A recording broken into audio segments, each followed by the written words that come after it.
everyone? My name's Matt. This is Boys Crypto. Welcome to the Boys Crypto Show. Thank you for being here. Shout out to everybody in the chat. Wanda, PMG, I appreciate you being here, brother. Hey, what's going on? I look forward to streaming with you this upcoming weekend. I'm super excited. What's going on, Wanda? Thank you for dropping on in the chat. We're going to get started here. Man, the bubbles are popping off. We have altcoins all over. We have movement up 30%. We have Pi down 11%, our biggest loser of the day, and a mixture of red and green in the market as Bitcoin tries to cling to this critical level. We're starting to consolidate here on the 15-minute time frame. I'm liking what I'm seeing for Bitcoin here. We did just have an extrapolated run up here on the 15 minutes. Started on Saturday, baby. On Saturday around 8 o'clock, this run went all the way through Monday morning. And since then, we've been consolidating and waiting for the market's next big move. Let's look at Bitcoin here on the daily. Bitcoin on the daily, baby. Just what I like to see here. For Bitcoin. Closing candles. We're beginning to close candles above that 200 SMA, a key area for Bitcoin to start closing candles above that 200 SMA. Everybody that watches the channel knows that when we are above the 200 MA on any asset, I have to be a bull. I have to be a macro bull. Zooming out, we can see here when we're above the 200 MA, we have bullish price structure to the upside. Cut and dry. It just is what it is. When we fall below, we struggle. When we get above, we have a bullish push to the upside. When we get above, bullish push to the upside. Get below, we fall down. Just macro, the 200 MA is my go-to when analyzing any asset at all. The first thing I do whenever I'm analyzing any asset from a macro perspective is pull up the 200 MA, slap it on the chart, determine whether we're above it or below it, and develop a bias. That is how I work as a trader, baby. That's how I work as a trader. Thank you, Lily, for dropping on in the chat. Thank you, everyone, for being here. Welcome. Happy Tuesday night to each and every single one of you. So yes, Bitcoin on the daily, kind of where we were yesterday, just kind of chopping sideways. Getting closes above the 200 MA, a great sign. We want to see this 21 MA close, start curving and closing above that 200 MA. We want this cross to come back to the upside. That will serve as support. Once we get back above that red line here, looks very good for Bitcoin here in the near term. Now we are not out of the water. We have a metric boatload of resistance sitting above us here at about 95,000 and all the way up through, honestly, 97K.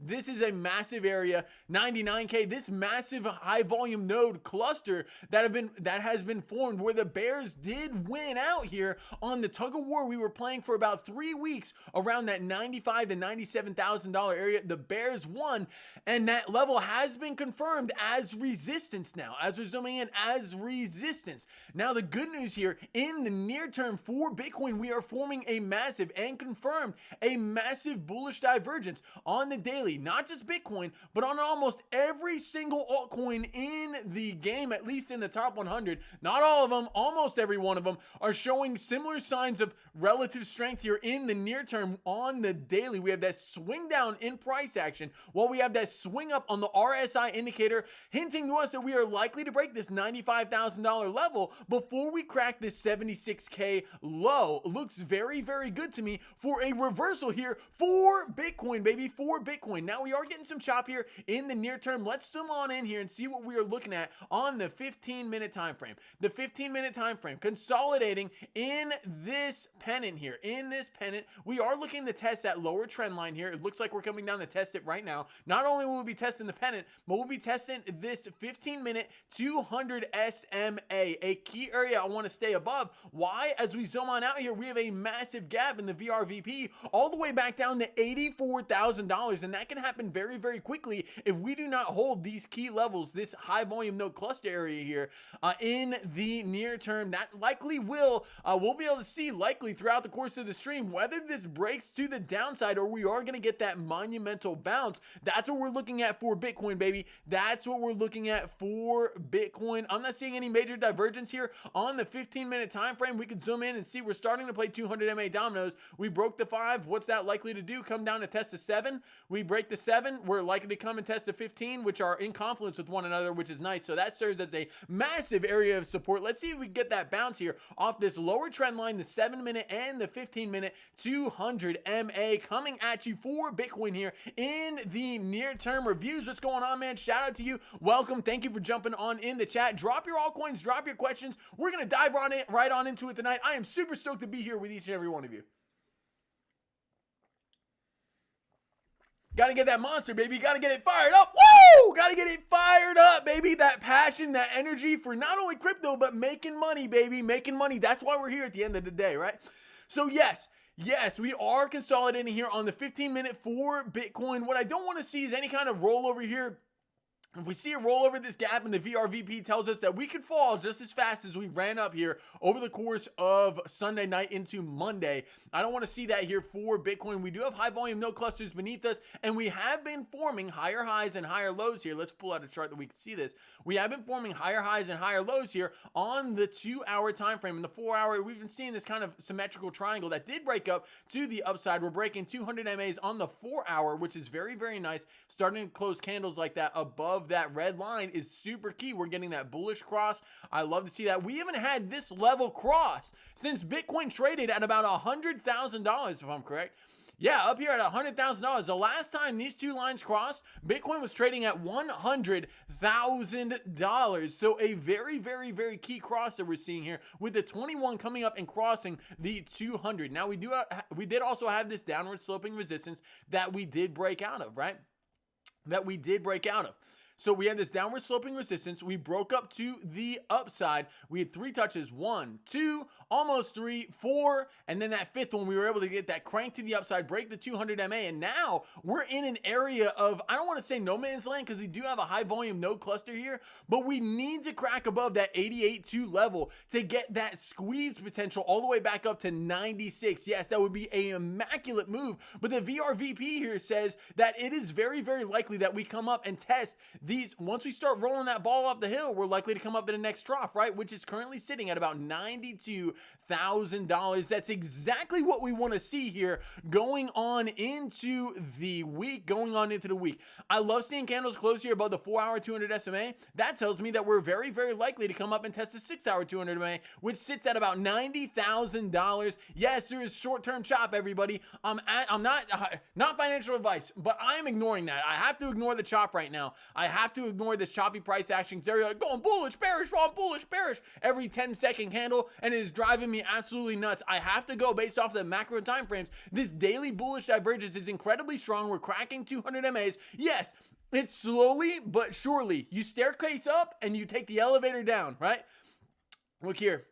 You staircase up, baby. You staircase up, elevator down. And by elevator down, I mean, oftentimes whenever you're shorting the market, you have to make money a lot faster than you would during a long. Why? Because whenever people are dumping, it creates panic, it creates fear, and cascades liquidations to the downside. Yes, you can get short squeezes, and yes, that's what we're looking for here with this gap in the VRVP, but in general, shorts definitely, when they start to print, they print a lot faster. That's the difference between longing and shorting in terms of the length of the trade. Oftentimes, shorts will play out a lot faster than longs just because of that staircase up, elevator down effect. That staircase up, elevator down effect, baby. Look at this. We're closing above the 200 MA on the 4-hour. I love what I'm seeing for Bitcoin looking to come up here and test the 6. I do like it. I do like what I'm seeing for Bitcoin here in the near term. Higher highs, higher lows. Exactly what we want to see here. Exactly what we want to see. And we've been respecting fibs the entire way up. Let's see here. From swing high to swing low,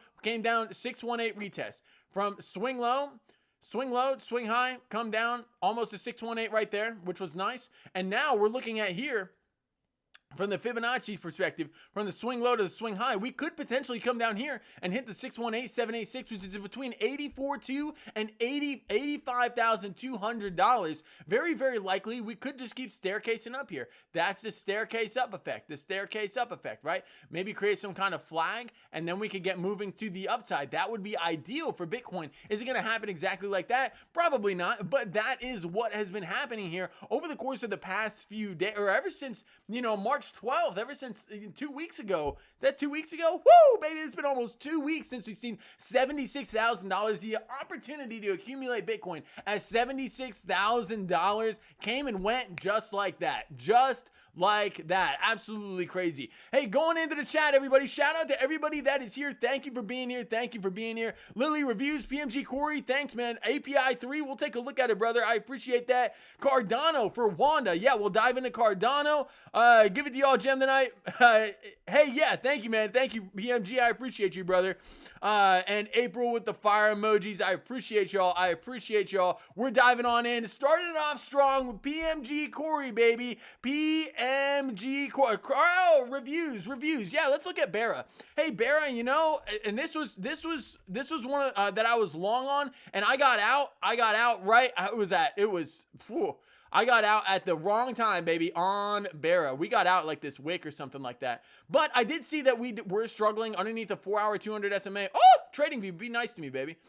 Yeah, underneath this 4-hour 200 SMA, we were struggling. And once we got that rollover, I was like, hey, I have to be out of the trade underneath this high volume node. Bera got the squeeze to the upside through the high volume node, coming up to the next one, baby, and starting to consolidate. Looks okay to me. Let's dive on into the 1 hour and see what we're seeing for Bera. So what I don't like right off the bat on the 1 hour time frame, you are starting to show this bearish divergence with the swing up on price action here while you have a swing down on the RSI. I don't like that. That does show weakness here in the near term, suggesting that you break this low before you break this high. That is true for Bera, and there's a massive high volume, there's a massive gap in the VRVP, baby. There's a massive gap in the VRVP to support that bearish divergence going down here to your next trough. That is likely to happen. That's what I'm seeing here out of Bera chain to the downside out of this bullish divergence. With that being said, you had an immaculate move to the upside, and that could be totally wrong. But you did have, like, we were wrong here. I got out of Bera chain. I posted that on X. I was like, I'm killing Bera chain. I'm cutting it off. It is what it is, and it ended up ripping in our faces to the upside. You do have trades like that, and it's gonna happen. I promise you, it's gonna happen. But hey, yes, we did squeeze it with that 4-hour 200 SMA. Where's the daily at? The daily's not even existing yet. On Trading View anyway. You got the 6 hour. 6 hours not existing yet. So yeah, you're above everything on Trading View here. It does not look that bad. You're also showing that bearish divergence here on the 4 hour. Shows some short-term weakness here. I do see some kind of consolidation. Ideally, what you would want to do is this resistance right here. This resistance right here. Whoa, what the, whoa, my history. Oh my gosh. Oh my God. Yeah, so what you want to do here for Bera chain, baby, is see if you could hold this support resistance area. This area served as resistance. You got above it, and you haven't came down and confirmed that it's support yet. I'm not saying it's going down there, but this level has served as a major area of support resistance flips for you. Resistance served as support right here, resistance on the way back up, resistance. So this is the key line I want to stay above for Bera chain here, Relatively new project, hasn't been on the perpetuals for a long time anyway on Binance, so it may have been a new listing, but yeah, this thing looks really, really good as far as the macro goes, getting above that key support resistance flip. But in the near term, out of this bearish divergence, I'd have to be a little cautious. I definitely wouldn't be entering right here. I couldn't enter right here. I won't enter when this 4-hour bearish divergence is screaming in my face. It's just not going to happen. But yes, it does look good on the macro. You may come down, get the support resistance flip and reverse to the upside. I can see that. Again, breaking this low before this high does suggest another downward movement for Bera of about 4 to 5%. Not a big deal, especially if you're in some good positions from down here, right? You got in the long and you held it and you moved to the upside. You know, I would definitely take some profits and at least move stops to break even. Not financial advice, of course, but taking some profits and moving those stops to break even is the key to being a good trader. Once the trade moves in your direction by about 10 to 20%, and you got that here on Bera, baby. You got that. If you had a 16% move and you didn't move your stop to break even, you're leaving that risk on the table, and that's not what we're doing here as smart traders, baby. That's what we're looking at. Bera is next under Coinbase chain at number 7. Hey, yeah. This thing could do some numbers. This thing could definitely do some numbers. With a newer project, you are getting that double bottom. You know, I do like that. I did like this. We called about this out the other day. That shoulder, head, right shoulder, we flagged and went to the upside. I got scared out here, everybody. When we started rejecting the 4-hour 200 SMA, I just know how strong the 4-hour 200 SMA is. And when we start rejecting from that point and we weren't able to close candles above that, that made me nervous. And I was nervous about this right here, this bearish divergence here on the 4-hour. Just a testament to show you that bearish divergence doesn't necessarily always work out. It does not always work out, right? You had bearish divergence here, defied bearish divergence, and as soon as you defied that bearish divergence here on the 4-hour, you went on a moonshot mission, because anytime you defy a bearish indicator as bearish as a 4-hour bearish divergence, you have the potential to get a massive squeeze to the upside. Like if you violate bullish divergence, you're likely to get a massive drop to the downside. So that's what I'm seeing for a bear chain here with a bearish divergence here on the 4-hour. It's defied it before. Can it defy it again? Absolutely. Anything's possible here in trading, but that's what I'm seeing here in the near term for bear chain. Shout out to your reviews. Thanks for being the first one to drop a chat, drop an altcoin, man. I appreciate you. Diving on in. We're going to move on from there. Bear chain. I'm seeing it move up on the macro, baby. On the macro, but maybe a bit of consolidation here in the near term as we do have that bearish divergence here on the 4-hour. I love getting above that 200 SMA, man. That's one of my favorite signals. And that's why I'm so bullish on Bitcoin right now. We're above the 200 daily moving average. Super, super important for Bitcoin, baby. All right, diving on in. PMG Corey. Let's dive into API 3. API 3, never heard of this before, but let's dive on into it, baby. Let's dive on into it. Wow, getting a monumental move. What is that? Over a 100% in this is the last 2 weeks or so. Since the 17th, you did have a monumental move to the upside. And I don't know anything about this project, but I will tell you what the charts say. Okay, zooming on out here. Let's look at it on the daily. This is the power of daily bullish divergence. And API may just be mirroring what the rest of the market is about to do. Does the rest of the market not look exactly like this? Does Bitcoin not look exactly like this?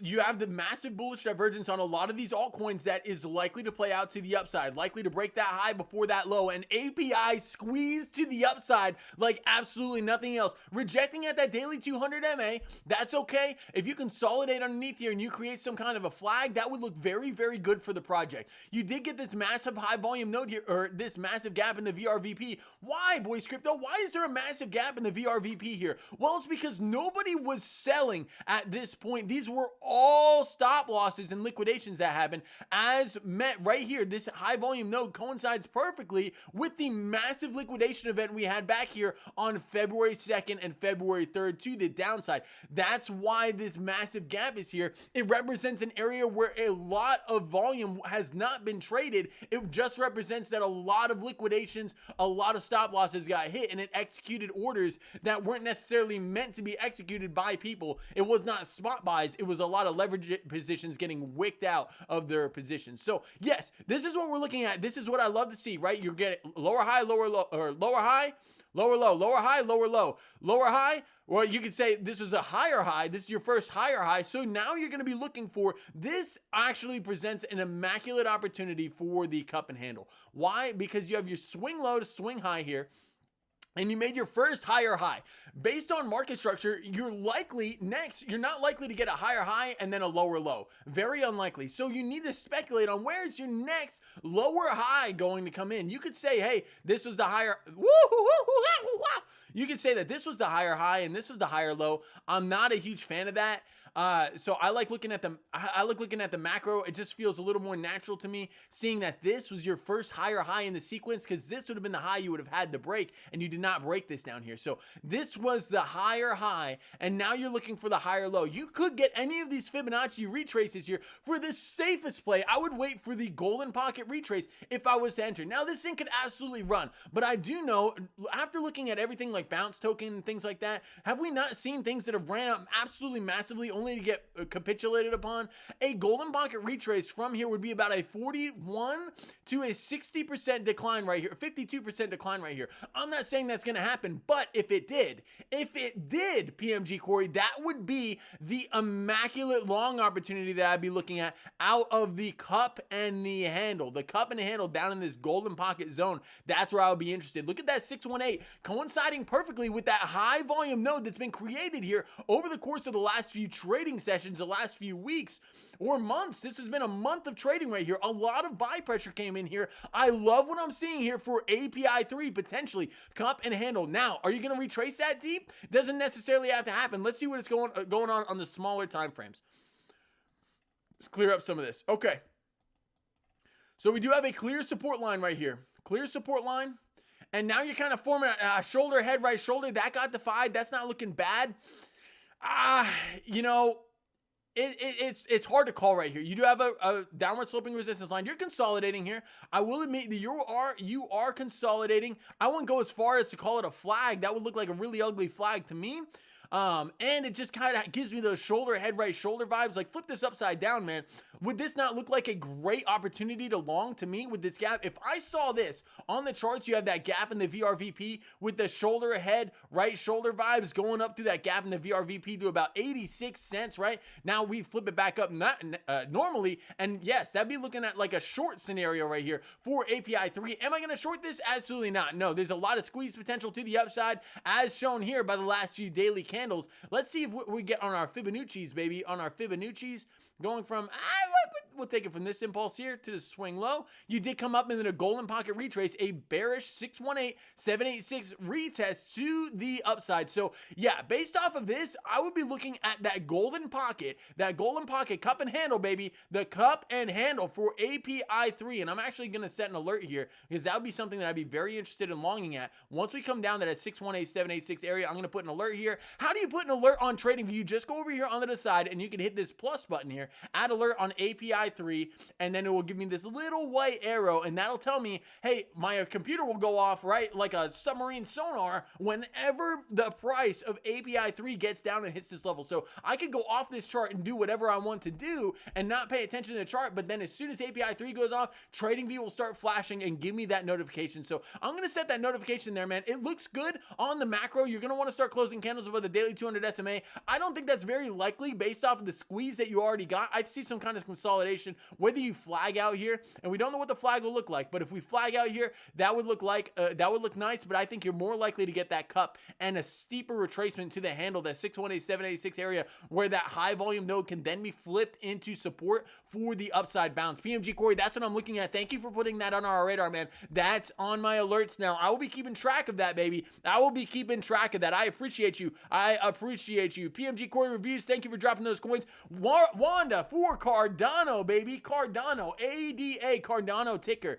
Let's dive on into it. We did just enter a long here on Cardano, baby. We did just enter a long here. I believe that was yesterday on Cardano. We're looking to test that 2-hour or the 4-hour 200 SMA, and we did get that candle body close above. And that's where I was like, hey, we're ready to go. And we since retraced. Not a good sign. Not a good sign. I will say that. I'm still holding the trade open. These are swing long positions that I have opened over the past few days on both Ethereum and Cardano, baby. On both Ethereum and Cardano. Let's look at Cardano on the daily. Cardano on the daily still above that daily 200 SMA. I am still a bull on Cardano, baby. I have to be. And this daily bullish divergence has not played out yet. We have a swing down in price action while we have that swing up in the RSI indicator. This bullish divergence, you know, hey, where do we get that curvature here on the RSI?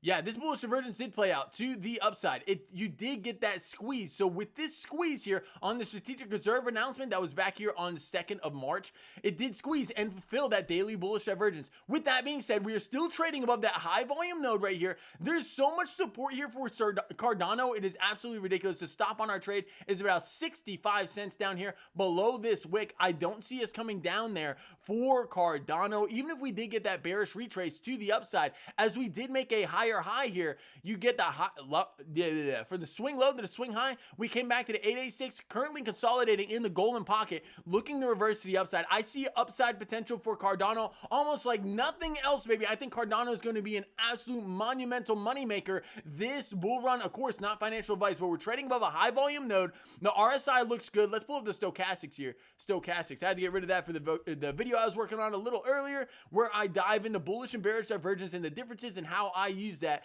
to validate my trade theses. All right, here we go. Oh, can we flip these? Can we flip these? Whoop.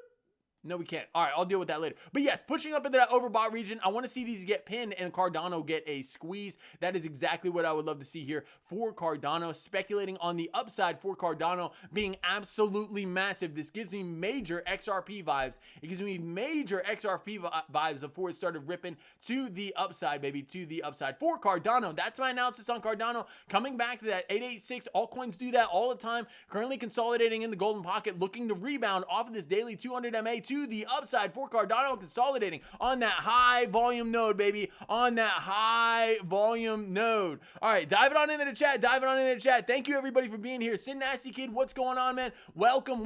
Yeah, we got absolutely rinsed on our bounce trade, man. We got rinsed. We cut that off, and I'm glad we did, because we would have been, we would have gotten liquidated, I believe, on bounce. We'll take a look at bounce. All right, diving on in. Woo! Diving on in. All right, April, thanks for being here. Appreciate it. PMG Corey, I second Mavia. Yeah.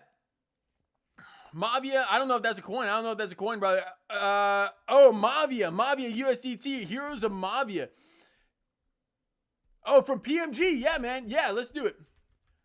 Mavia, baby.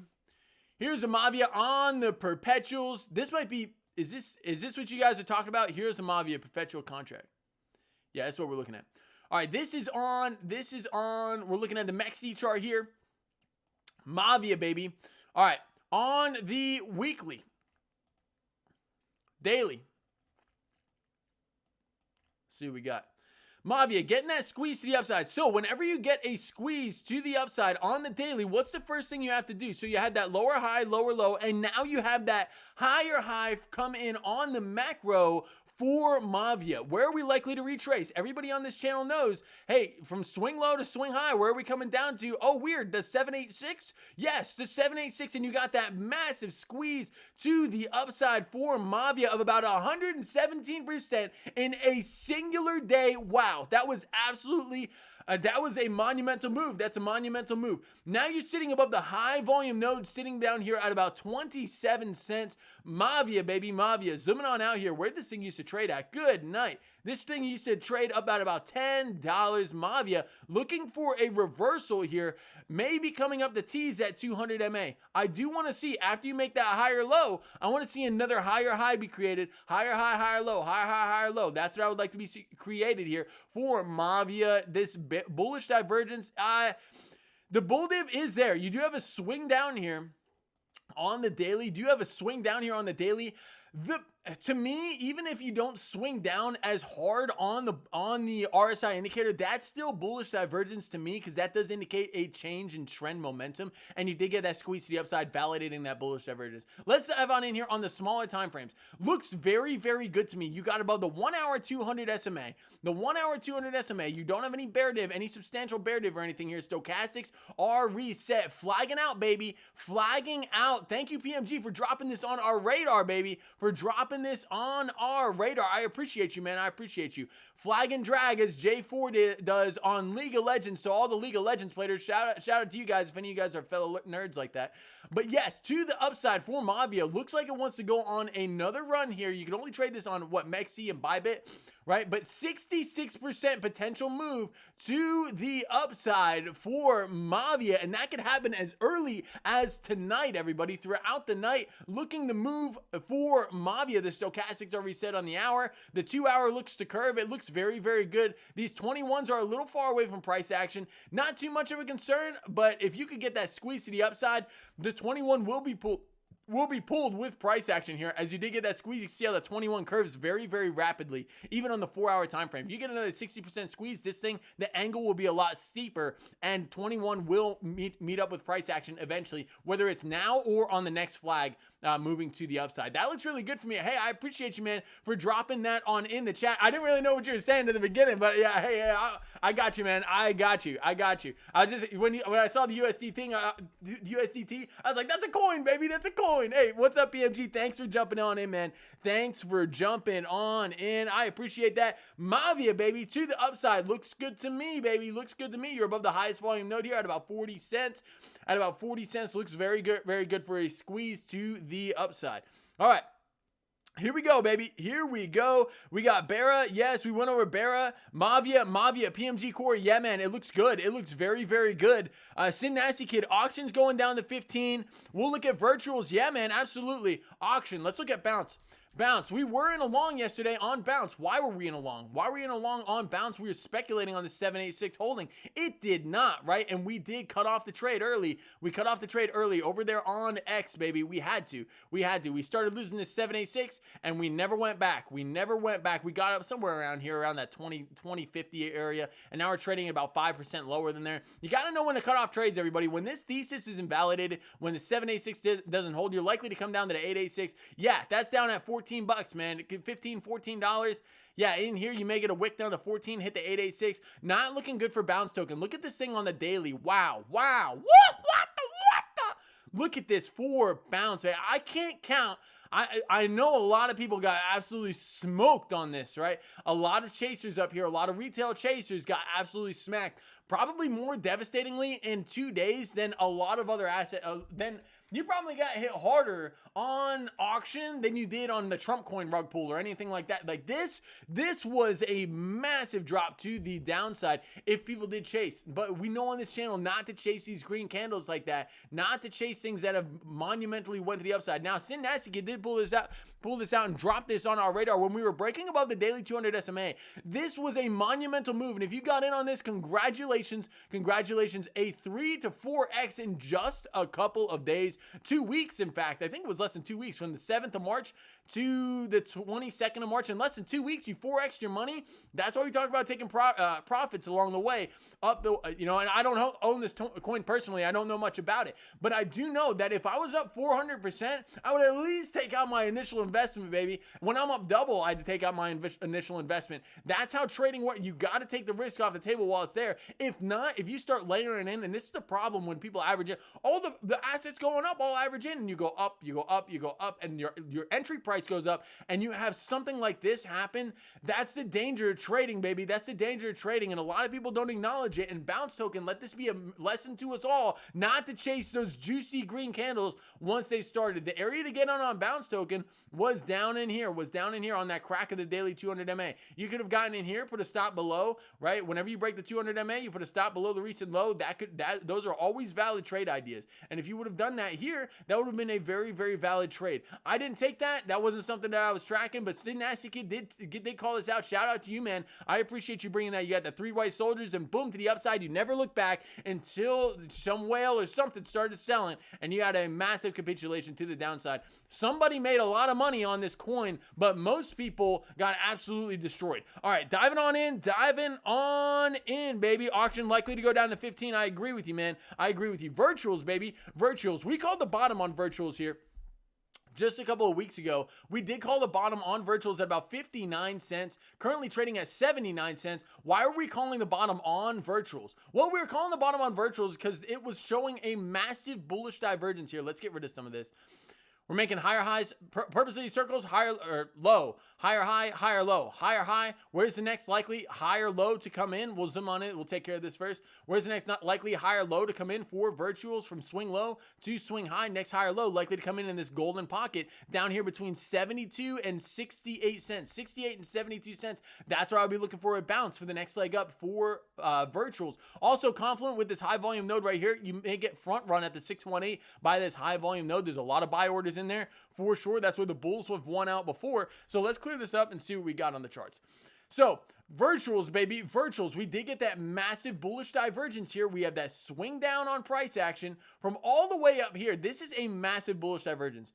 A swing down on price action, making lower lows on price, while you did make an equal and even higher low here on the RSI indicator. That is bullish divergence. If these lines were to continue, they were to cross. That's how you know if you have divergence or not, regardless of how slight it is. Swing down on price action, swing up on the RSI for that reversal, suggesting that you're going to break this $1.50 region before you break this 52-cent region. We got in here at about 59 cents, calling this daily reversal on Virtuals protocol, pumping to the upside since the entry there. About 27% looks very, very good. You're gapping up in this VRVP. You may come down and you may test this high volume node. We did look at that on the smaller time frames. Very, very likely that you do come down and at least test some of these high volume node areas. This is like the staircase up, elevator down effect. Staircase up, elevator down, staircase up, elevator down, right? So this is what you're looking at for virtuals. You did make a higher high. So I have to speculate on a higher low coming in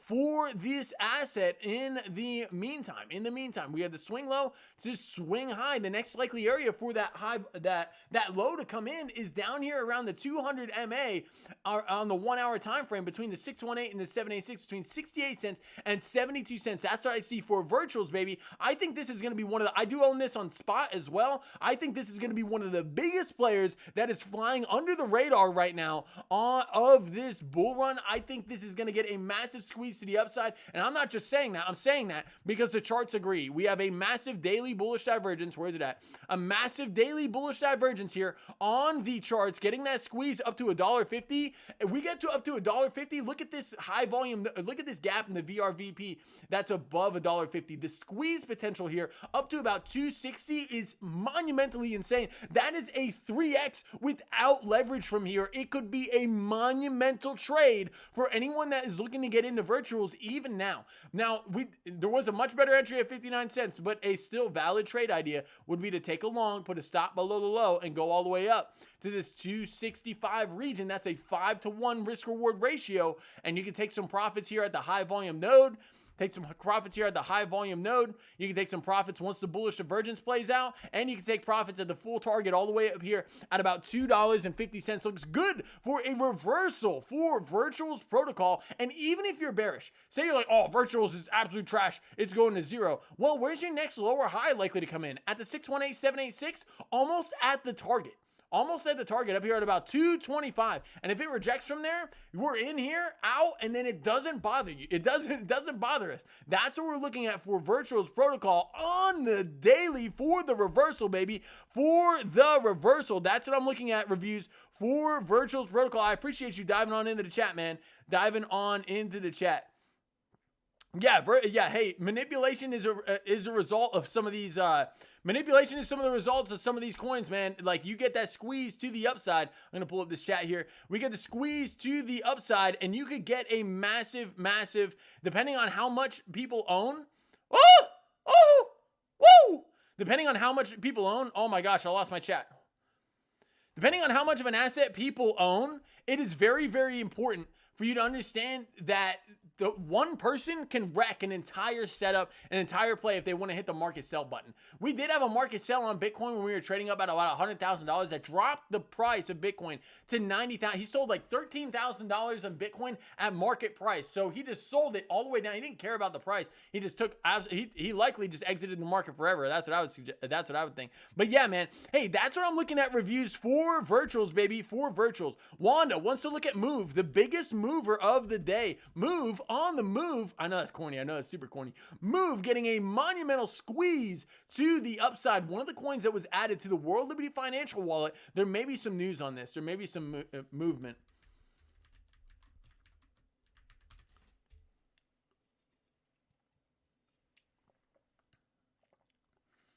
Here we go. We had something like this.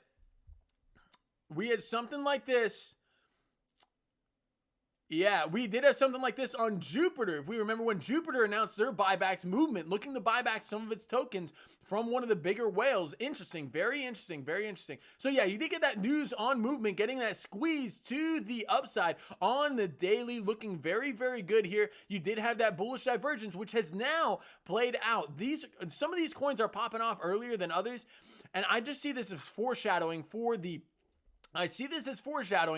what the rest of the market is about to do. You have that daily bullish divergence here, swing down on price action, while the swing up in the RSI looking to crack this high here before this low. And lo and behold, we did get that, even though it was news, that catalyst event, you did get that monumental buy pressure that pushed and validated that bullish divergence. This bullish divergence is no longer valid because it has played out. You broke this high before you broke this low. So that's what you're looking at here for movement, baby. You're gapping up in the VRVP. Looks pretty good. Let's look at it on the 4 hour. You got above the 200 SMA here. Where's the daily? The daily is not, you don't even have a daily yet. Where's the 6 hour at? You're above the 6 hour. Is the 8 hour born yet? So you came up to the 8 hour 200 SMA and you're looking to close above there. You're not going to get the candle body close and for about another 4 hours and 50 minutes here. 4 hours and 50 minutes until this candle body closes. Now, with a move like this, you are severely overbought, even on some of the macro time frames on the 4 hour, on the 8 hour. I would expect some cool off. How many times in the chart have we stayed up in these overbought regions? It doesn't happen very often. It does not happen very often. Even if you got up here in this overbought region, you got to pull back. You got up here overbought, you got to pull back. And that was the last time. So the last 2 times that you've been overbought this much on the 8 hour, you did get some kind of a pullback. But yes, this was a monumental move to the upside, creating that higher high. So you made a lower low, made an equal high, higher low, higher high. So now you have to speculate on the higher low. Rinse and repeat. Every single asset is like this. You make that first higher high, you can speculate on longs going from the higher low. You're getting kind of, if you rejected this 8 hour 200 SMA and you form a candle like this, like a bearish, if you form a bearish candle like this, like a bearish shooting star, what is that? Whenever the candle, this looks weird. It looks like a carrot. But yes, you have a massive wick to the upside and the candle closes down here, like where that wick would be. That would turn into a red candle. A shooting star pattern to the upside, baby. That would be the reversal signal that I would be looking for. Because whenever you see shooting stars like that, where's the shooting star? A shooting star, good example right here. Shooting star, shooting star, shooting star. This is an example of a shooting star when you have a massive wick to the upside. If you flip it upside down, right? If you have shooting star, where is it? Yeah. So shooting stars often do mark tops, right? They just do.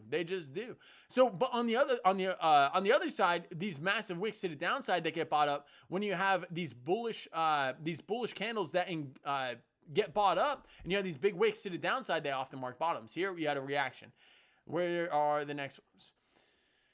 So we had a big wick here to the upside. You didn't have any big wicks here. You did have tweezer bottoms though, look good. And to the upside, this is where I would be looking at for the 618786 retracement on movement, baby, down to the 618786. Looks good to me out of that cup and handle. That's where I'll be looking at long movement, baby. That's where I'll be looking at long movement. Over here on the daily, what are we getting here on BTC? A 15-minute kind of struggling for a lot of assets here. On the hour, we're struggling. Movement down. See, look, that's another thing. Whenever you have things run up massively like that, big green bubbles the next day, movement likely to be the biggest red bubble tomorrow. Why? Because it's already had such a substantial run-up that in the event that the rest of these coins start to gain some strength, people will rotate profits back from movement into things that have not had that substantial run-up yet. The odds of movement continuing from where it is are very low without some form of retracement. That's what we're looking at. But yeah, movement, the biggest mover on the day today, baby. On the day. That's what we're looking at, Wanda. That's what we're looking at. Wanda, the pump looking too good. I agree. I couldn't agree more with you, Reviews. I couldn't agree more. Yeah, Sin Nasty Kid, we did have some manipulation on that bounce, but that's what I'm looking at. Hey, Reviews, I appreciate that compliment, man. I'm working on bringing the best TA as possible to you guys. Like, it is just this is my passion. I love this. This is what I do. This is what I do for a living, and this is what I enjoy. And I just want to bring it into a community where everybody be positive and reinforce each other, and we can look after each other while we're making trades, while we're making gains in this market. So yes, movement to the upside. I do see movement moving further to the upside after we have some kind of retracement here. After some kind of retracement. It's very unlikely we just do this. Very unlikely. Can it happen? Sure. Yeah, can it happen? Yeah, you can have massive green candles to the upside for movement as seen here. But the odds of that, as seen over here, right? You did have massive green candles to the upside back to back to back. But even here, when you get these massive green candles, look at this wick here. This wick, and this is how market makers take leverage out of the game, right? If you got in up here, you would have had anybody on 5X would have been liquidated. Anybody on anything over 5X would have been liquidated, and then they ripped it to the upside. So it's important to wait. That's why we wait for retracements. You wait for retracements. You wait for retracements. Whenever you have run up like this, you have a topping out, right? A weak candle followed by another weak candle. You pull your fib. The fibs are so powerful, everybody. Pull your fib, pull your fib, pull your fib. Where did you come down to? Oh, the 786, and then you ran back up to the upside. It's likely to happen all the time, baby. All the time. Bearish 786 right here from the 618 to the 786 to the downside. This is what likely happens in markets all the time, baby. All the time. I highly recommend that you practice with your fib tool. Just go back and see how often that Fibonacci levels get respected. Get respected. They really do. Okay, diving on in. Sid Nasty Kid with Kaito. Kaito coming in, baby. How is Kaito doing? All right, so Kaito, we were speculating on the shoulder, head, right shoulder idea. Did not play out the way, we were projecting here. It is what it is, but you're still kind of trending sideways. Let's get rid of some of our old work here and see what's going on here in the charts. Something I am seeing here that I do really like. See, it's on the daily. I can't really see it on the daily. Let's pull it up on the 4 hour. So what I am seeing here that I really do like is this bullish divergence here on the 4 hour. You have a swing down here in price action, making lower lows, while you are making a higher low here on the RSI indicator. That looks very good to me, suggesting that you're going to break this $1.60 level before you crack these lows. Not just a low, but an area of like double bottom kind of feelings to me here on the Kaito asset here. Looks very, very good. You have a high volume node that you're sitting above. That's okay. Getting a little rejected here on the 4 hour, but the highest volume node is still beneath you. That looks good. That looks good. Look for a squeeze to the upside for Kaito. I think the way, I like this asset in the long term. I think it's going to do absolute bonkers. I really do. I don't think it's going to do absolutely crazy until we get that FOMO back in the market. You know what I mean? This is the Google. This is the Google for altcoins, for Bitcoin, for crypto in general. You could go to, and it's AI that helps you sort out all the FUDs and ads and all that kind of stuff. With the squeeze to the upside, I think it looks very, very, very good here for Kaito. But that bullishness does need to return to the market in order for the macro to take over, man. That's what I'm seeing. But a bullish divergence here, very clear for Kaito on the 4 hour. That swing down in price action, while we have that swing up on the RSI indicator, looking very good for a squeeze to the upside. Areas that I would be very cautious on. Yes, you do have bullish divergence, but you can say, hey, this was a higher high. We made a lower low. Where's the next lower high likely to come in? Up here in this Fibonacci 618, 786 area. I would give some caution, or at least take some profit. Move the stop losses to break even if you are in a long on Kaito when we do get up into this range, because if there is a lower high, not saying that there will be, but if there is a lower high to come in, this is the likely zone that it will between the 618 and the 786. That's what I see for Kaito, baby. That's what I see for Kaito. I would give this a little more time to play out. I would like to see how this consolidation, yeah, I would like to see this level hold here for support. You fell beneath, got back above support. I would like to see this level hold here for Kaito, about that $1.30 level. That's what I'd be looking at, man. That's what I'd be looking at. Thank you for Kaito, baby. Thank you for Kaito for even putting that on our radar in the first place. I am also seeing this. We did speculate on the shoulder, head, right shoulder the other day, right? But you do have that kind of vibe right here as well. You got the shoulder, you have the head, and could this be your right shoulder that's forming out? It definitely could be. Something to keep track on. I'm not getting into any trades on this right now. I would like to see how it plays out. I'm gonna add an alert here at about $1.40. I'd like to see if this inverse head and shoulders can play out to the upside. Getting that gap in the VRVP looks very, very good for a squeeze for Kaito to the upside out of that daily or that 4 hour bullish divergence. I like what I'm seeing there for Kaito, man, but I would still sit on my hands a little bit, especially as the last 2 hours, or this has been 8 hours, has been just kind of straight dumpage, right? Straight dumpage over the last 8 hours. You've had I had a 4% correction. You know, I would just kind of, I would monitor this, man. I would monitor it. You did have a higher high, higher low. Where's your next high, lower low? Or where's your next higher low likely to come in?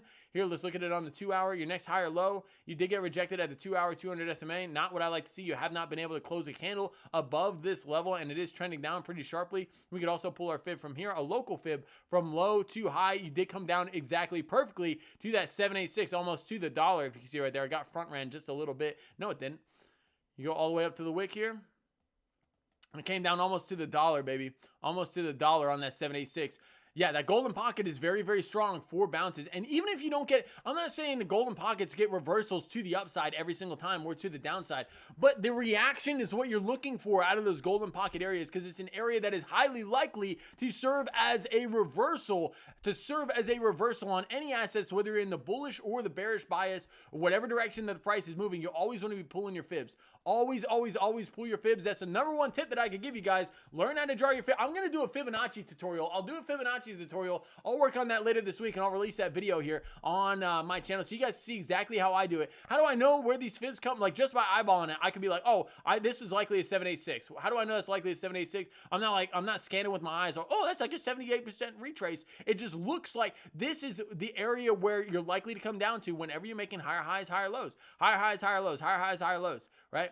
And you did make a kind of a lower high right here. We'll see how that plays out for Kaito, man. That's what I'm looking at for Kaito, baby. For Kaito. Hey, thank you for everybody who just jumped on in. I appreciate you. I appreciate you being here. You guys are absolutely awesome. I appreciate it. Hey, announcement to everybody. I'll be streaming with PMG on Crypto Profit Brothers, our new channel that will be starting out on Sunday. It will start out on Sunday at 7 p.m. We may even do something Saturday, but we did just do the test stream and everything, and it was absolutely awesome. It was great. We weren't able to stream on Sunday because the streaming platform needed you to wait 24 hours or whatever before you actually started streaming, and everything was kind of overlapping, but we will be streaming together. I'm super excited to be bringing that to you guys and just kind of get two different perspectives, looking at each individual chart to give more confidence to everybody and to bring some realism to the market. There's a lot of hopium, and there's a lot of absolute FOMO people in there in the market that have been talking about a bull run, a massive bull run without acknowledging any kind of downside risk, and they've been doing it ever since Bitcoin was all the way up at $110,000. They have absolutely wrecked people. They've wrecked people, them and their portfolios, talking about to get in. They've been saying it the entire way down. It drives me absolutely nuts. I won't mention any names. Okay, crypto banter, but yeah, that's what I'm talking about. We want to build a channel, build a community of realistic traders who understand that whether you're in a bull market or a bear market, you can make money either way. Not only that, but just present the best opportunities and the hottest setups in the game, a real trading plan that you guys can understand, that everybody can understand, and we could work with together to allow everybody to join into this market and understand how a trader's mindset works when making money throughout the course of months and years doing this. Very important to me, and I'm super excited to be doing that with Project Moon Gold Crypto. I'm very much looking forward to that. I appreciate that. Hey, you want some reviews? I appreciate you jumping on in the chat, man. You want Solana? We'll dive into Solana for you, brother. I appreciate you being here. Solana on perpetuals. Let's dive on in on Binance, baby. Solana getting a move to the upside. Isn't it crazy how whenever something's getting massively hated on, it just seems to get that squeeze to the upside? What else did that? I promise we're going into Solana. But isn't it crazy how everybody was like, oh, we hate Tesla, we're hating Tesla. And ever since, I think it was Tim Waltz came out, it was like, I love looking at my phone. I love looking at Tesla. Look at it, 220 and dropping. From the moment Tim Waltz said that, 220 was the exact low on Tesla. And it's pumped 31% from then. Absolutely wild how that is fun. I'll bet he's happy looking at his phone now. He's probably getting absolutely annihilated. Super funny stuff. All right, so Solana, baby, Solana. Yes, just like Tesla was getting absolutely annihilated. Why? Well, you could argue, and people did make the argument, like, can we trust this platform? Why? Because they released Trump coin, they released Melania coin, they released Libra coin, they released all these coins that have rug pulled the American public, not just the American public, but the world public. You could argue that, hey, like we shouldn't trust this chain because it clearly doesn't have any regulation as far as preventing rug pulls, you know, and I'm not saying I agree with them, but I understand that argument, right? Do you want the next Trump coin to come out? And Trump coin stole $800 million from the average American, from American consumers, where there were people whoever made the wallet profited, right? I don't know exactly who made the wallet. Yes, it was Trump's project and they ran off his back. But Melania coin was not, it may have been Trump and Melania endorsed it, but it was the same wallet that created Libra coin. Look, the coin that the Argentina president promoted and got absolutely nuked, rug pulled, both of them. Melania trading at under $1 when it topped out at 12. Somebody made some massive money on that, baby. Somebody did it twice, and they're taking advantage of the consumer that is in this space that is looking to make a quick buck.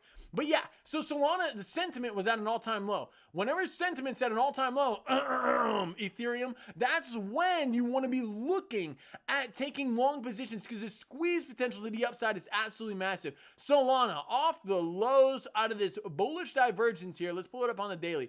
The bullish divergence on the daily. This does not look like every other chart in the top 100. It does. Why? Because everything in the top 100 just follows Bitcoin. I don't care what it is. It just does. It just does, baby. It just does. Solana, bullish divergence, swing low on price, lower low on price action with a higher low on the RSI, telling me that we are very, very likely to come up here and crack this $179 level before we drop below 112. And Solana, I'll tell you this, Solana needed a bounce. Support. You lose this area, and you could argue that it was lost and reclaimed right here. That's a good sign for Solana. You came down in this range. That was the perfect long opportunity, and you got the squeeze to the upside for Solana, baby. For Solana, currently trading at 142. Now, I'd be looking for this bullish divergence to play out to the upside. It does go in confluence. If you could get above, you just need a little more, baby. You just need a little more on the charts, baby, to get in this high. This is where you want. You want to be jumping through that thigh gap, baby. That thigh gap that you could flip a truck through. Like, that is an insane thigh gap. Not thigh. That is an insane gap in the VRVP, baby. Coming down, look at that ball down a hill analogy. This is what will likely happen for Solana. We weren't able to close a candle above that high volume node yet. You close a candle above here, baby, and you can look for a squeeze up to that 180 region, and it'll happen so blinding fast. It'll happen very, very quickly. Highly likely here for Solana. That squeeze to the upside looks juicy, baby. Looks juicy. I like Solana and where we're at here. Our little cooked here on the daily may get some, maybe get a little bit of reversion down here in the fair value before you squeeze to the upside. If you could pin here, that would also be very nice. That would coincide with the squeeze. Whenever you get pinned to the upside on these stochastics, it's very good for squeeze potential. I like Solana and where it currently sits, just like every other coin in the top 100. I think the bottoms for these altcoins, I don't think we see below 110, man. I really don't. And I know that's a big drop. But yeah, we were just here, 2 weeks ago. I see his gap up in the VRVP. Where would I be worried about? Well, right here. I'd be worried right here. Oh, weird. Is that the 618, 786? 786, I bet you. Pretty close to it. Yeah. A little more in the 786. Okay, I wasn't going to bet there. But yeah, this 618, 786 area, this is going to be an area of resistance. The 786 just above that, you do have that high volume node suggesting that there are still sellers up in there that did not have their orders filled, the limit sells, right? Not to say that they're still there, but that's what the VRVP does suggest. This would be an area where I'd be looking to take some profits on your trade, or at least move your stop up to break even if you are in a long. You could use this high volume node as protection. Once you get above it, you can use that high volume node as protection. Let's see how the 200 MA dominoes are going, baby. Let's see how the 200 MA dominoes are going. Woo! So right now on Solana, you're breaking the 5, not a good sign, but hey, it's just a 5. It's a smaller time frame. Let's look at the bigger time frame and see where we sit. So currently, we're above the 15-minute 200 SMA. I think this is just like Bitcoin right now. We're right on the 15-minute 200 SMA or a little above it. We're above the 30. We're above the 1 hour. We're above the 2 hour. These are going to serve as massive support zones for you. Since you just gotten above these levels on Solana, since you were up here at about $166. So yeah, this looks very, very good. You're above the 3. You're above the 4, baby. The 4 hour. Are you above the 6? We probably came to the 6. No, we didn't. So yeah, you broke above the 4-hour 200 SMA. I'd be looking for this area to hold its support at about $139. You may get a wick. I'd like to hold above that low to keep that, higher high, higher low, higher high, higher low, higher high, higher low market structure in. You could argue that this was just a little blip, and you could say that this is the fib pull that you'd have to pull. I would keep this on my radar, but this would be a massive area of support if you did get that come down into the 618 and the bounce. That would also coincide with this support resistance flip right here. I know all these lines are the same colors. I'll clear this up for you, man.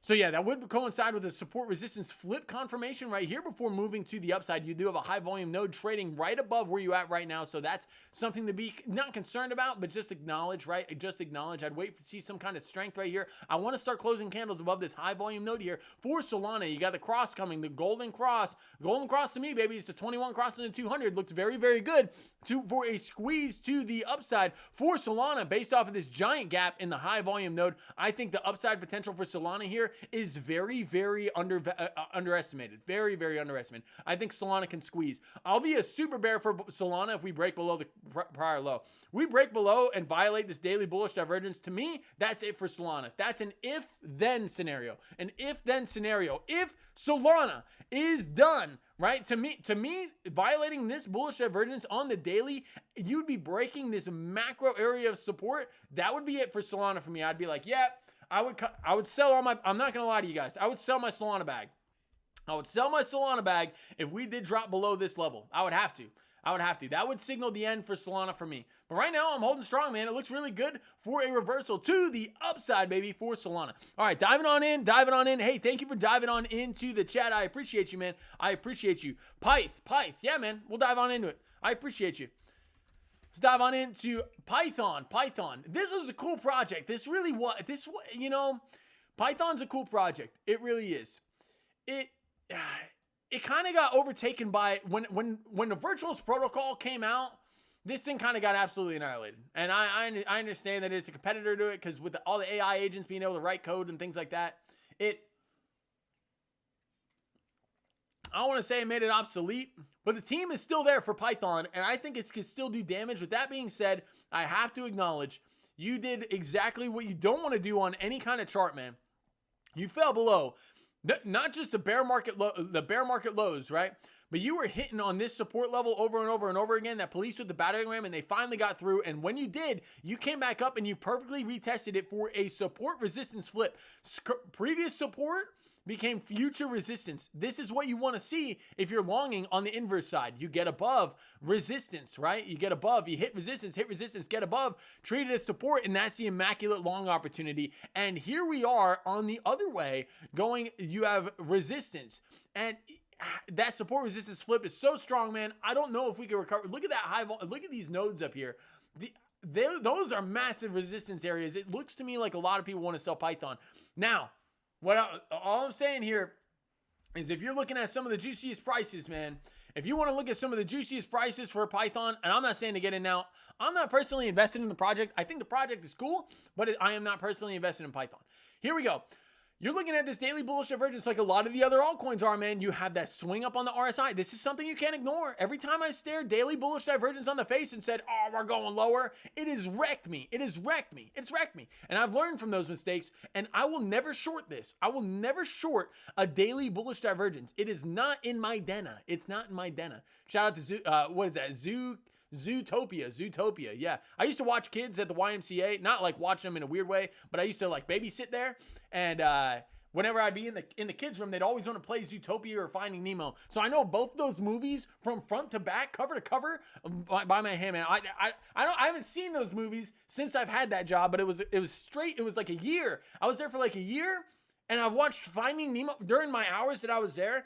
We'd either have Nemo or Zootopia playing from cover to cover, and it would just be back to back to back every single day. And it got one time we started playing Cars, and I was so hyped as an adult. I was like, whoa, we get to watch some Cars, baby. Not because it was Cars, but because it was something different in the background, man. Oh my goodness. Oh my goodness. But yes, Zootopia, baby. I'll never forget that. All right. So we had a swing down on price action. While that swing up, we do have that squeeze potential to the upside. You have a high volume node here at about 2093. That is an area where there are likely some sell orders here. I do acknowledge that. You are making lower high, lower low, lower high, lower low. You do have the potential to make a next lower high. It wouldn't make sense for us to just nuke from here. So, you know, pulling your fibs, you could go from swing high to swing low and say, hey, we're likely to get that lower high. Look at how that high volume node is in confluence with this 618 sitting at about $21. I know it's tough on that side to see. We'll zoom on in here to see it at about, yeah. We'll pull it out to the side here. Oh my goodness, TradingView, be nice to me, baby. Be nice to me. Don't make me go for that Comcast guy. Yeah, so this is what I'd be looking at from swing high to swing low. You could always pull your fibs out to the side here. It's the same exact thing as long as you have the lines equal here, equal on the charts. But that high volume node does coincide perfectly with the 618 retrace here. You could get a little bit of a squeeze to the upside. That represents a pretty strong movement of about 20% to the upside for Python before reverting back to the downside. And I'd have to go with that bias just based off of this macro support resistance flip that you did have back here on about the 21st of February. That looks weak for Python, man. If I'm looking at getting in the game, to me, I wouldn't risk it here. I couldn't do it. I couldn't do it. You could say that this is a wedge and you're looking to break out, but to me, I'd have to sit on the sidelines, man. I'm not fully convinced yet. But that's what I'm looking at, baby. That's what I'm looking at for Pyth, baby. For Pyth. Pyth price is in the basement. I totally agree, man. I totally agree. Hey, I appreciate you dropping those coins in the chat. If anybody else wants to go over any other coins, drop them on in the chat, baby. Drop them on in the chat. And look, the 4 hour is starting to turn red here. We're starting to have some pullbacks here. Let's see what Bitcoin's doing, baby. BTC. We were looking at Bitcoin at the beginning of the stream here. Let's see how this 15-minute 200 SMA is holding up. It doesn't look like it is. So the 15-minute 200 SMA, we're falling beneath the 15-minute 200 SMA. Not a good sign. Very imperative that we get back above here. I was speculating on this trend line right here. It looked very, very nice for a break, one way or the other. And now we're getting that break to the downside. Does not look very good for Bitcoin here. Does not look very good for Bitcoin after breaking that 15-minute 200 MA. Looks like we come back down to about the 85, $300 level. It could happen. We'll have to see how this night plays out. You do have a little bit of a cup and handle here. Let's see if the 618786 can hold. We may be about there. No, this is about a 50% retracement from where we're at. So from swing low to swing high, let's see. We're currently bouncing. We did bounce once off the 618. We may be able to double bottom here off the 618. I would like that. We'd have to get back above that 15-minute 200 SMA. That is crucial for Bitcoin as we go into the night here. So over the course of the night, whenever you're sleeping, if you guys get 8 hours, that is about 32 15-minute candles, right? So you'll get about this much time. You'll get about this much time. This represents about 8 hours on the 15-minute, right? So don't be surprised in the morning if we did get this dumpage out of here. If you wake up to about an $85,000 Bitcoin, baby, or if you guys are up throughout the night like me, since we trade the Asian trading session, this does look like it is likely to dump. It looks like it's likely to dump. Where's the 30-minute at? It would coincide with coming down to the 30-minute 200 SMA.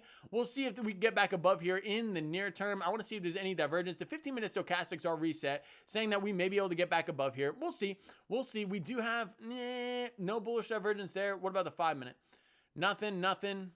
Yeah, so we're seeing a little bit of weakness here on Bitcoin for sure. Let's see how this plays out. I'm going to set this range here. And we're going to see if we can, we're below the high volume node. We did get a lot of selling right there. Notice how we did have a massive high volume node. We're below the high volume node. That's going to be your point of control right there. We're losing the point of control. We're likely to come to the value area low down here of this range, which would be down here at about 86.3. Yeah, we'll see how this plays out throughout the night. That's not what I like to see. This kind of does give me M pattern vibes. I do not want to see an M form here, and that would really hurt the everybody would be so scared if this M does. Then we're heading straight back to the downside, baby. We're heading straight back to the downside. But we can see this would be pretty nasty for Bitcoin, honestly. That M pattern did break back to the downside. You're looking at testing 84. You're looking at testing 84. You're going to be breaking some 200 MAs. You'll break the 1 hour, the 2 hour, and then you'll have just the macro. You'll break the 3 and the 4 based off of that.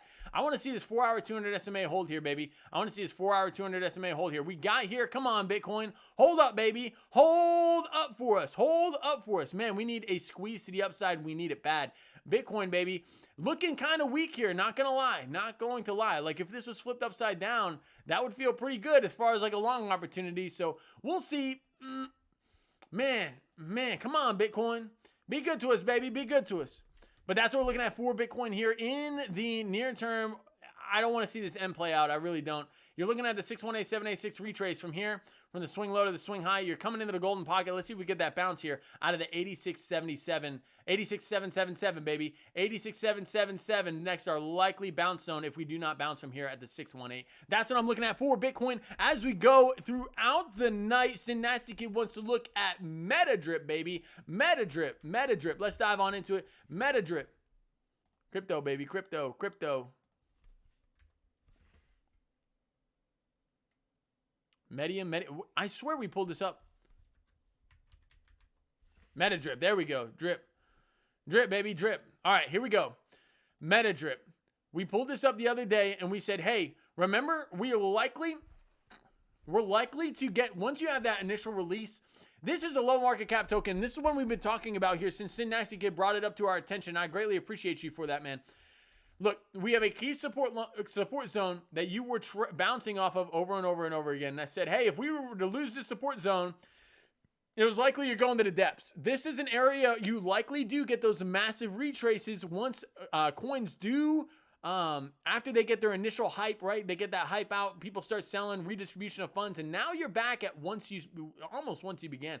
But right now you are getting a floor here for MetaDrip. Now the question is, are we going to move further to the upside? I think the likelihood, since the support has held and you had this massive rip on the 4 hour, I think that's very, very likely. Let's say we came here on a fib. You did come up to the 618 and you got rejected right here, but let's see. Zooming on out, baby. Zooming on out. If you can crack this high, I would love to see that. You do have a bullish divergence that does say that you can crack that high. Look at this as we swing down here on price action. You're making lower lows while we are making higher lows here on the RSI indicator. That looks very good to me, saying that you're going to break this 152863 level before you come down and break 6.5, right? 6.5. I'm saying it without the decimal places for simplicity, of course. But yes, this does look good for a squeeze to the upside, and you did get that 618 bearish retrace. I'm going to wait for this to play out a little further on MetaDrip. Does not look like a bad idea if you are really believing this project. If you believe in this project, these can be some of the juiciest prices that you ever get this asset at. $1 million market cap. This is the kind of coin, if anything that we went over today, over the past few weeks, is going to do a 100 to 1000x, this is it. This is it. None of the other coins we talked about have that potential. Why? Because the market cap of this coin at about $1 million,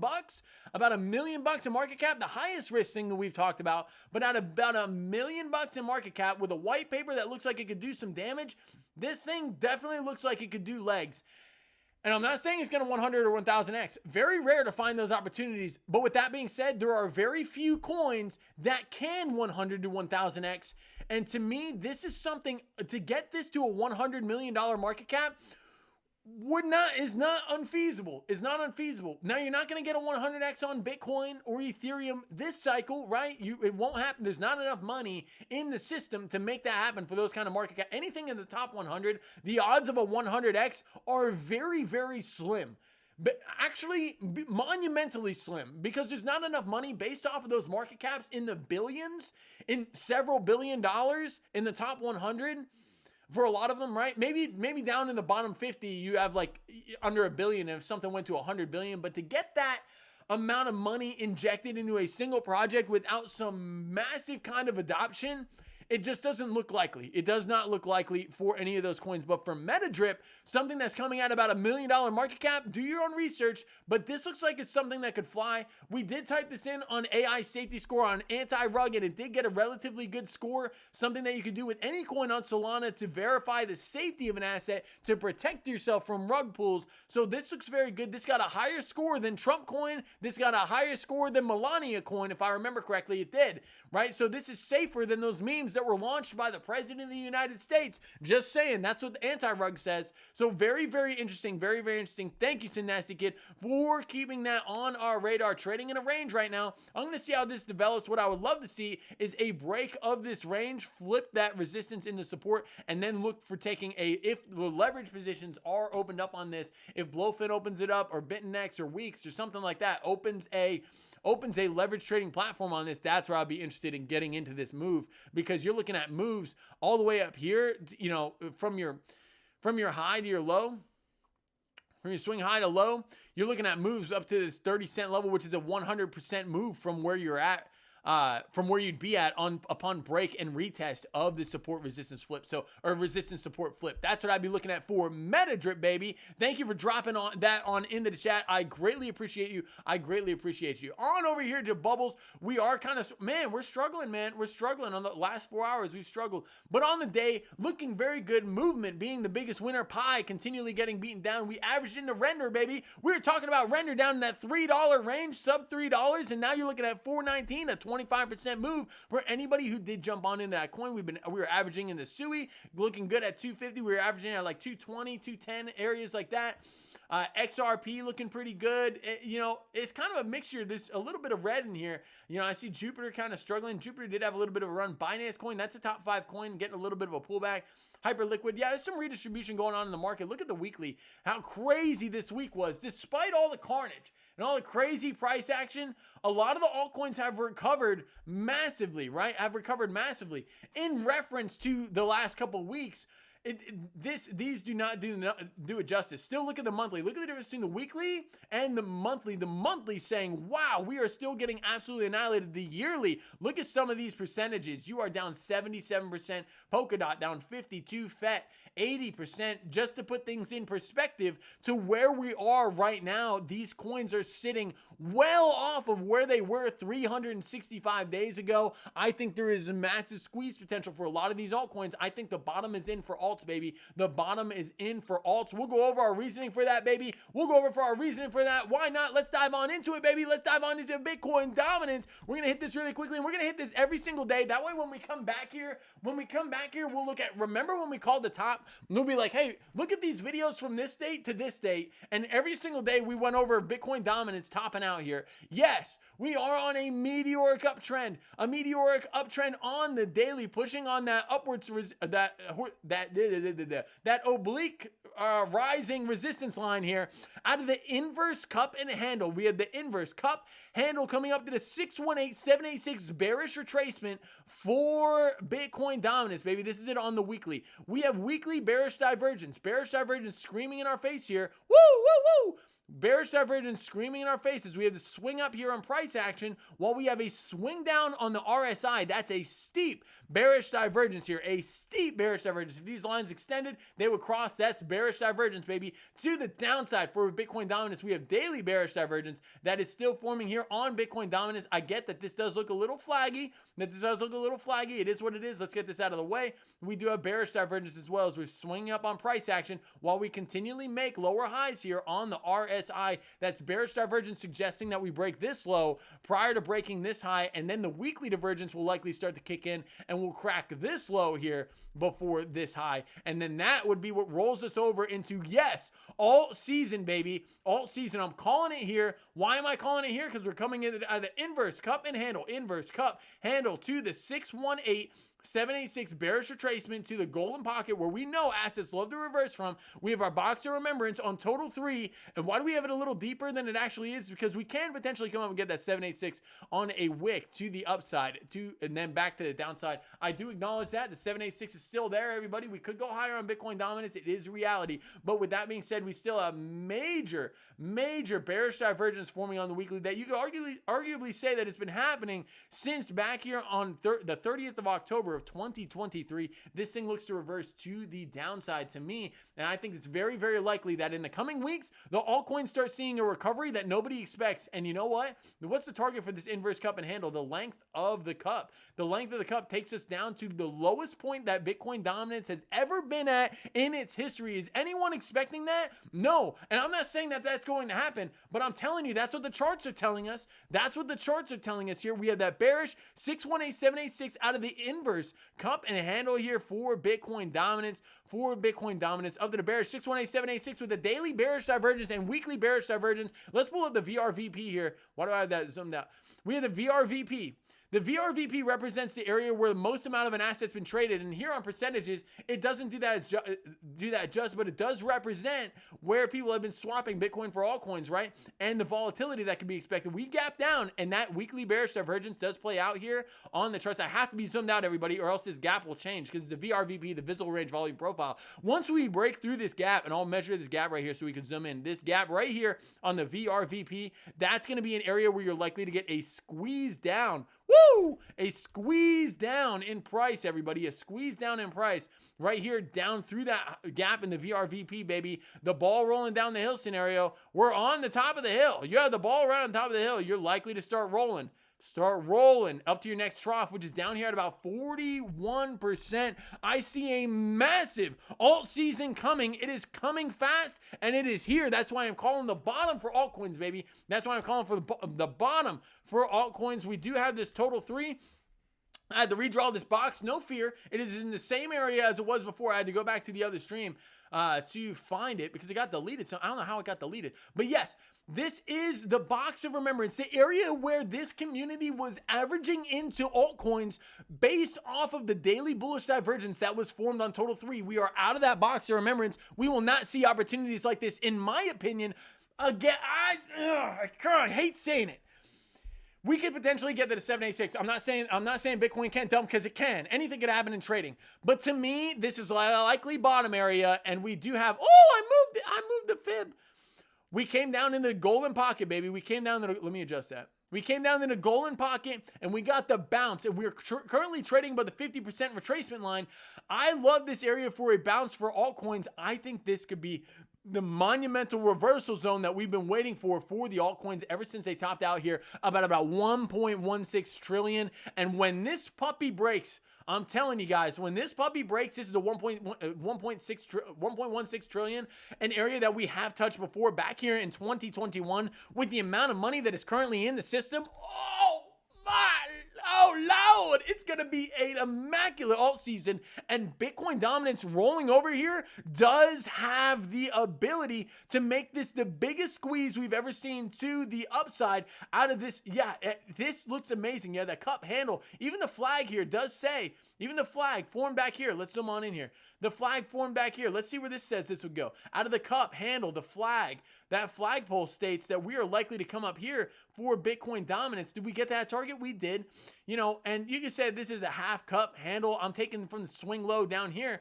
And this does say that we have a potential moonshot target. Not moonshot target, but the next leg up for altcoins would be an immaculate $1.5 trillion. And I think we're going to go a lot higher than there, just speculating based off of the fib extensions here, based off of the fib extensions from the high to the low, where the next bull market is likely to get to. We got the 1.65, but I think out of FOMO, I think we could likely get up into these areas. I don't ever say this with the 3.618, but I think with the FOMO, I don't think we'll be up here long. I think we'll get up here.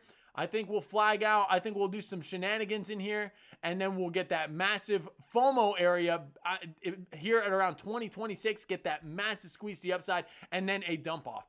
Having an exit strategy is going to be key in this market, everybody. The altcoins are nothing to mess around with. It is not what altcoins are not something you should hold for a long period of time, in my opinion. You should be using, in my opinion, and this is not financial advice, but in my opinion, you should use altcoins to accumulate more Bitcoin. And right now, I'm showing that altcoins are gaining strength in comparison to Bitcoin based off that inverse cup and handle, bearish weekly and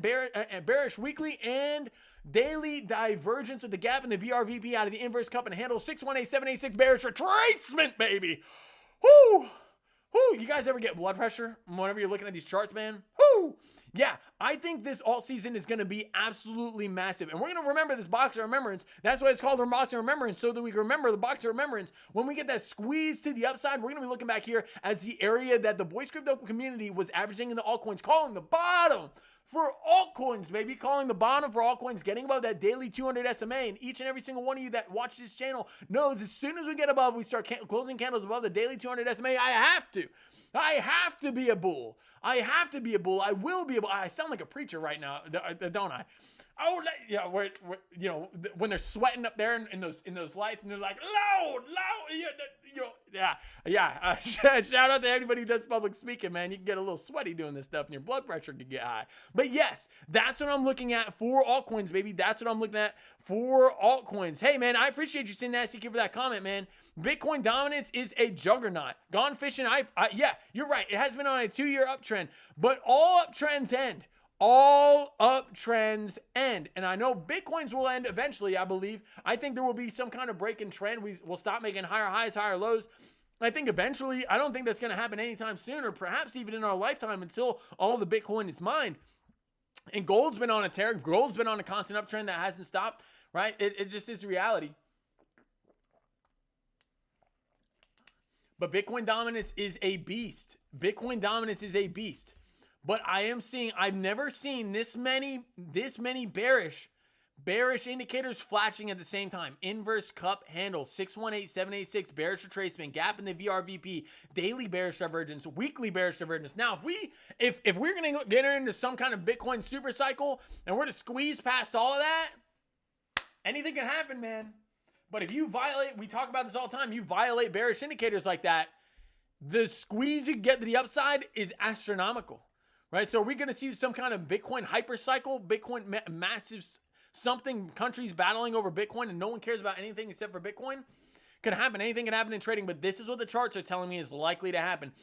When it happened last time, it happened fast. It caught everybody with their pants down in the span of 12 weeks. 133 days, we had a 50% drop in Bitcoin dominance. I see a similar move coming here for Bitcoin, baby. I see a similar move coming here. And why will it be more? Why will it be more violent than last time back in 2021?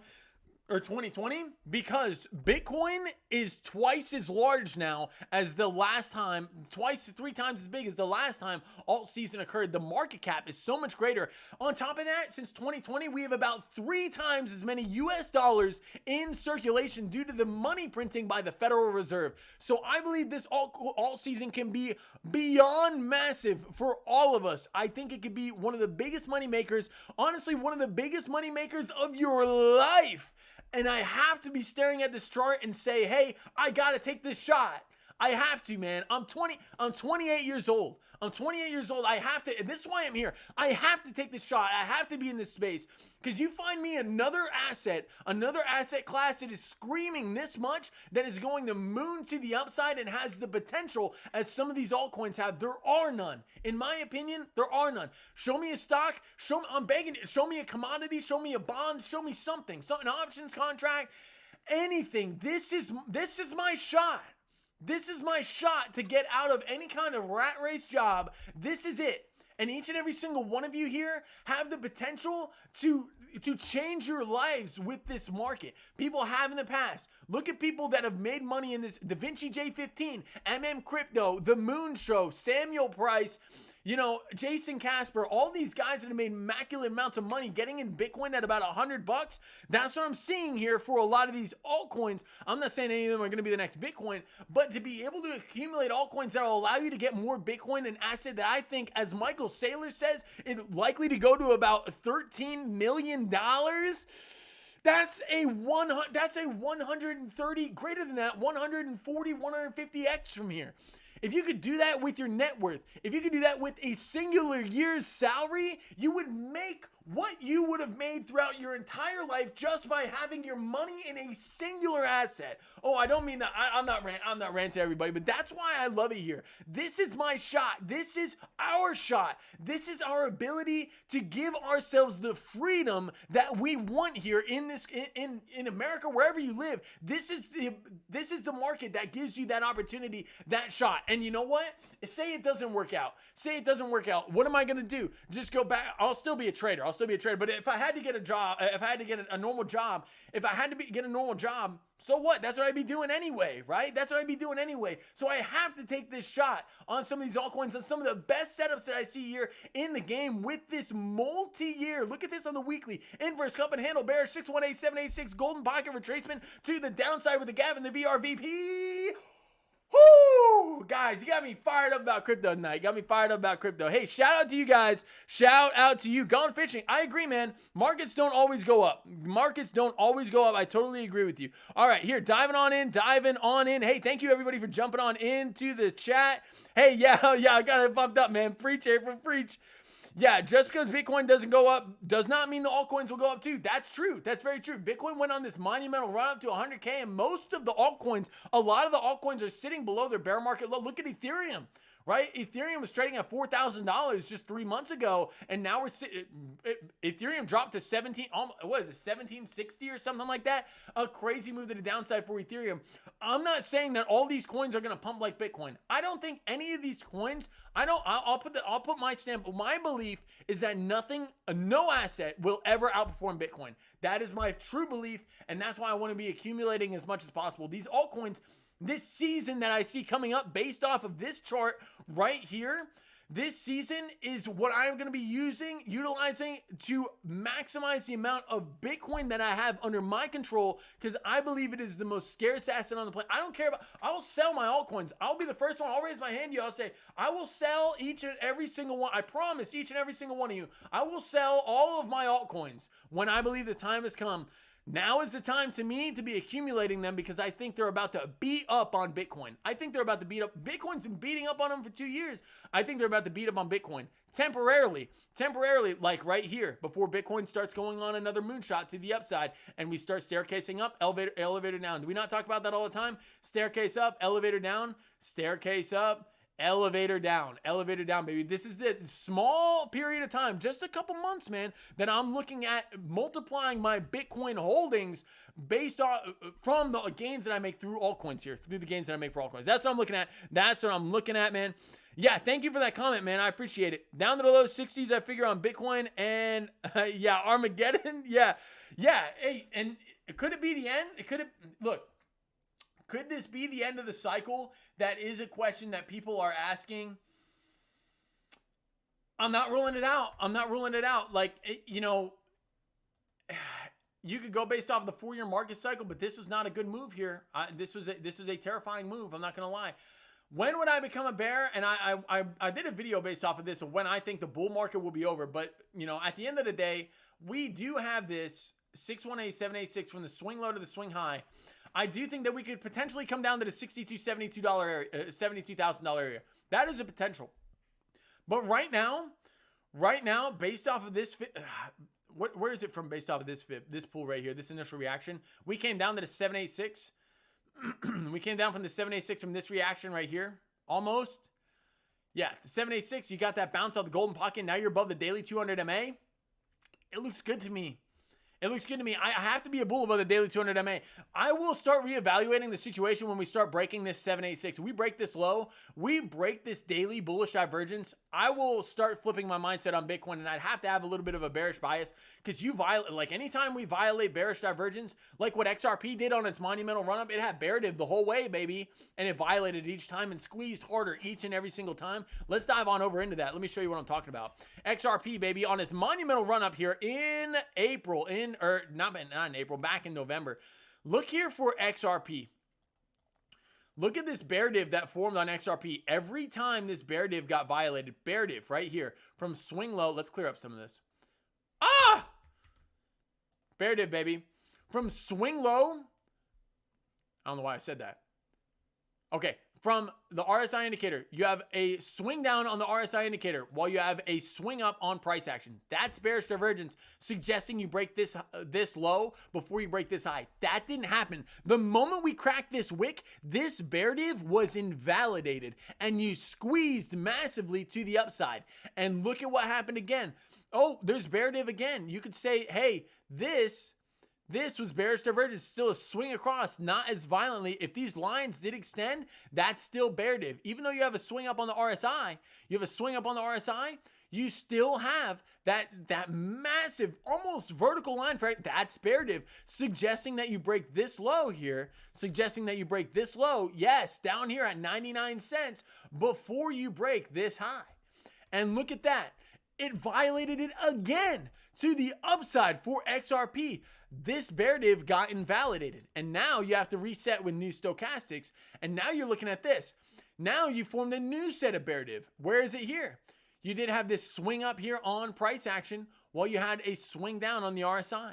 Well, that swing down on the RSI said you would crack this low before you broke the high here, and you did with this wick, this massive capitulation wick back here on February. So this is just to show you the power of divergence. And whenever you invalidate bearish divergence or you invalidate bullish divergence, like what we're seeing over here on Bitcoin, bullish divergence on the daily, we invalidate that. Yeah. We could go on a nuke trip to Nuketown. Shout out to all the Call of Duty players, baby. That's what I'm looking at here. For Bitcoin. If we do violate this bullish divergence, my thesis dies for Bitcoin that we could get this reversal to the upside. You violate this at the $76,000 level, that would be a disaster, to say the least. That would be a disaster, and I think that would be the rollover point in the market, and I don't know if we'd be able to recover from that. I don't. You could say that, hey, but then we'll be coming to the 618.786, but yes, we would still would have defied a massive bullish divergence. Unless we were to come down and create a bigger swing across like this on the RSI, but I don't want to speculate on that. I can't speculate on that. Like, even here, you could say, hey, is this not hidden bear div? Is this hidden bear div while you're making lower lows?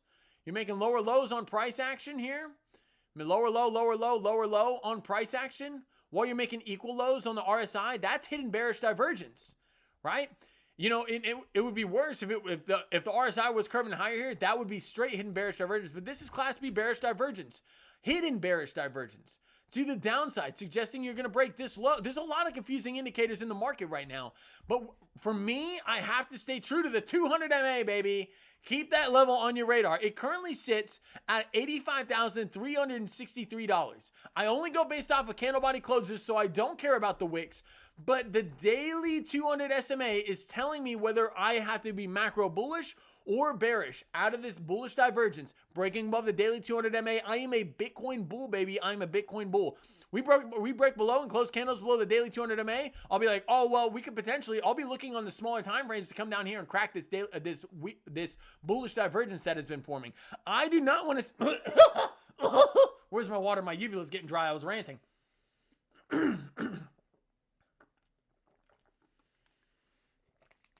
Good Lord.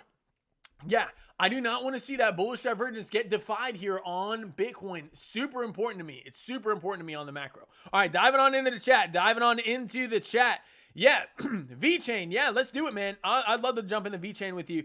The RSI and some other stuff, 200 SMA for sure. Yeah, gone fishing, absolutely. April, thank you for dropping that reminder. Make sure to like and comment and subscribe if you guys aren't subscribed for more. I do this every single night, and I launch videos every single day. I'm here for you guys, and this is a smaller group, and I love that. I love that in a way, right? Because we can each individually talk here on the chat. I appreciate that, man. Every opinion, whether you guys think I'm right or wrong, I'll dive into bullish, bearish scenarios, whatever. I just want to get the most non-biased charting perspectives that I possibly can. Notice how I know I go on my meme rants sometimes, but to me, whenever I'm looking at an asset, I honestly prefer not to even know the name of the asset that I'm looking at. Because if I don't know the name of the asset that I'm looking at, like if I typed in Bitcoin here, I could type in eggs or whatever, right? And chart it the same. These are just candlesticks and charting patterns. That's what I like to analyze. I don't need to know what asset I'm looking at to know whether I'm bullish or bearish on it. I don't need to know the name of the asset. That's, I don't know, kind of how I like to trade, but I appreciate each and every single one of you guys for being here. Drop that like and comment. VeChain for reviews. Yeah, let's go on to it, man. VeChain. All right, VeChain. We were speculating here on an 886 retracement. There was a trade idea that we put out, did not work out to the downside for VeChain. I don't remember when we drew this out, but that was a while ago.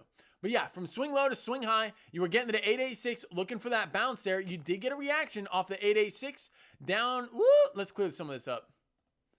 You did get a reaction off the 886, but it was not enough to get you back further to the upside. You got this reaction on the 886 right here, squeezed to the upside, and since rolled over and fell below. Ever since we had, this has been a minute since we looked at this, ever since we had that tariff announcement, VeChain struggling. Currently trading right underneath the highest volume node, I believe, that you have in the chart. Yeah, not the highest, not the highest. But you're currently sitting above the high volume node in the chart, which is sitting down here at about 2270. About two and a fifth of a cent, right? 2270. That's what I'm looking at for VeChain. I can't touch this right now, man. I can't. You violated the 886. You violated the 886 retracement. You're coming up to try to reclaim it. Not what I'm looking at. Not what I'm looking for.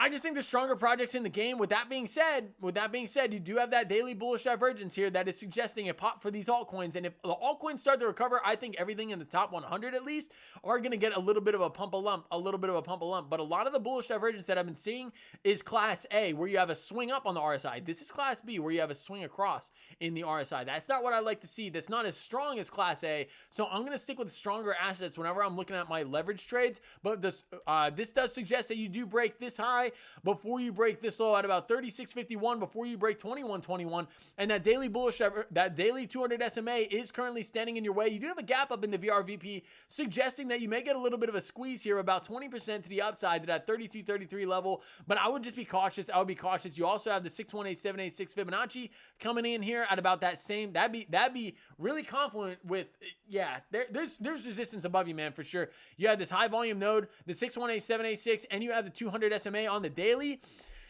I think the stronger projects in the game, man. I'm just being completely honest with you. You did come down. You didn't break this level of support yet, but I'd have to stay away from VeChain. I don't know what's going on with the project, if the team's still here or what's going on with it. But to me, I don't own any of this personally, but I would kind of sit on my hands and wait for this to kind of let this bull div play out and see if you can flip that 200 MA into support before taking along. And yes, that is a massive move to the upside that you'd be missing out on. But the risk down here is so great to me based off of this bullish divergence not being as strong as the rest of the coins in the game. I just don't think this is going to perform like the rest of the coins that have class A bullish divergence, a much stronger indicator. Just my opinion, man. That's VeChain for your reviews. VeChain, baby. Thank you.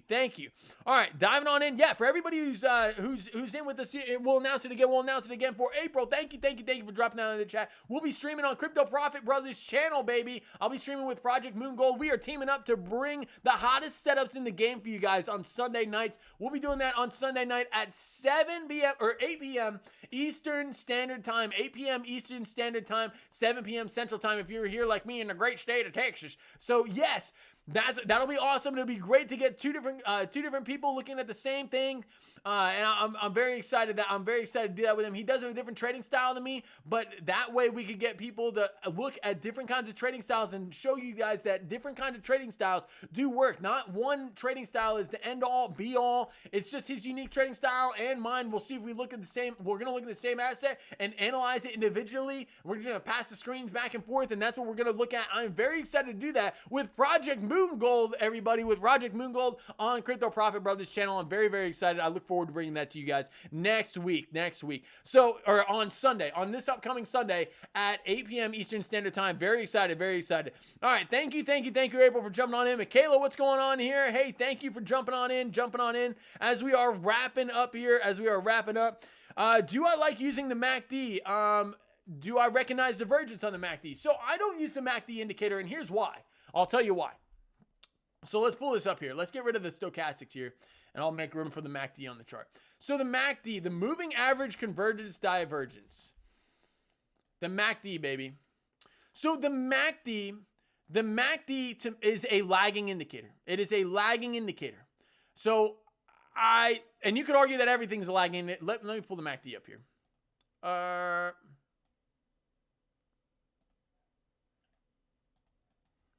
We'll pull it up on Bitcoin. BTC, baby. BTC. Come on, BTC. We're going to hold above that daily 200 MA, baby. We're going to hold above that daily 200 MA. The MACD, the moving average convergence divergence. So the MACD is a lagging indicator that does represent momentum, right? And you can see that right down here. It has green bars and red bars. It represents momentum, right? But it is a lagging indicator. So whenever you get these red bars, so you have the deep red bars and the slightly less red bars here on the bear side, and the green bars and the slightly less green bars on the bullish side. So the idea here is when you get a crossover or a MACD cross, when the blue line and the orange line cross, right, your signal line crosses your mark line, you would enter along, right, and you would have entered in right here. But that's a lagging indicator comparatively to where the bears started to lose momentum. But the problem is when you get into situations like this, for me, for the MACD, I don't like how we could just, I like how smooth it is, and it's nice. I'm sure you can adjust settings. It's just not an indicator that I use, man, just because I don't like this chop in here. I don't like this chop. I find divergence on the RSI to be a lot more reliable. And to be honest with you, I haven't traded with it a lot in my in the past. It's just not a part of my trading strategy, man. With that being said, a lot of people do like the MACD.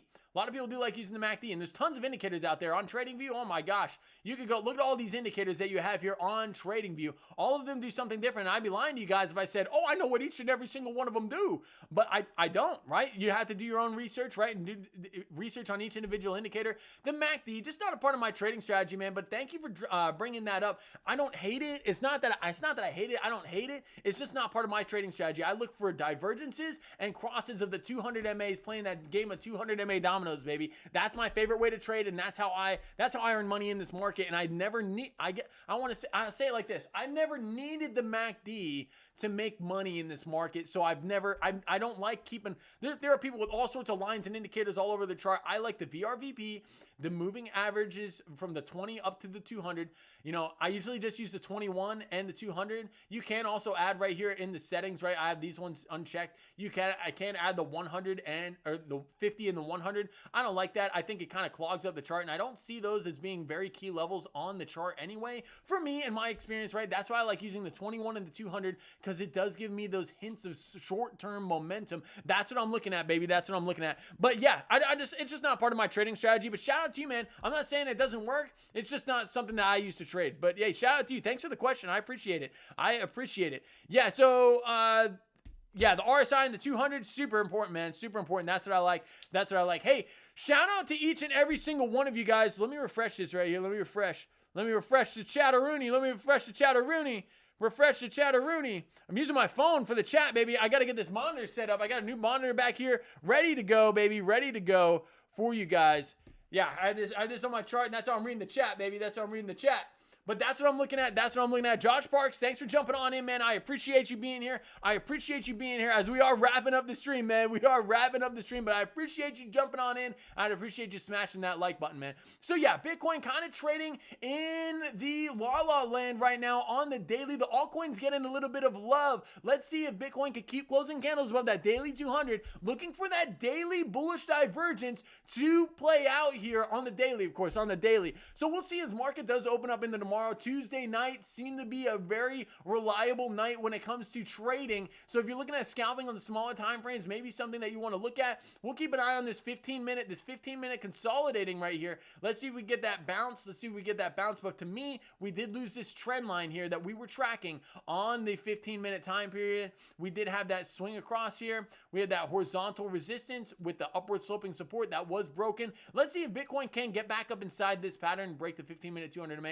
To the upside, we have to start breaking the 1, and then we'll break the 3, and then we'll break the 5, we'll break the 15, which is currently underneath, right? So that's what we're looking at. We're going to see if we get a squeeze up above these levels and maybe get back up to the top of this triangle. Was this just a fake out? It definitely could have been, but we will see here. We will see. We did come down. Did we come back down to that 618786? Let's pull our Fibonacci. We came down, and we got that golden pocket bounce. So it's looking okay for Bitcoin here in the near term. I think it could go either way, but we did lose that pattern. With that being said, we did come down to the 618786. I'll be monitoring this throughout the night, and I'll keep you guys up to date on Twitter, baby, on Twitter, on X. I appreciate each and every single one of you guys being here with me tonight. I will bring it to you again tomorrow, baby. I'll bring it to you again tomorrow. Stand by for the video in the morning. We're going to be going over divergences and how I use them to call these juicy bottom trades that we've been calling here on the live, baby, like on virtuals and on Ethereum, baby. That's what we're looking at.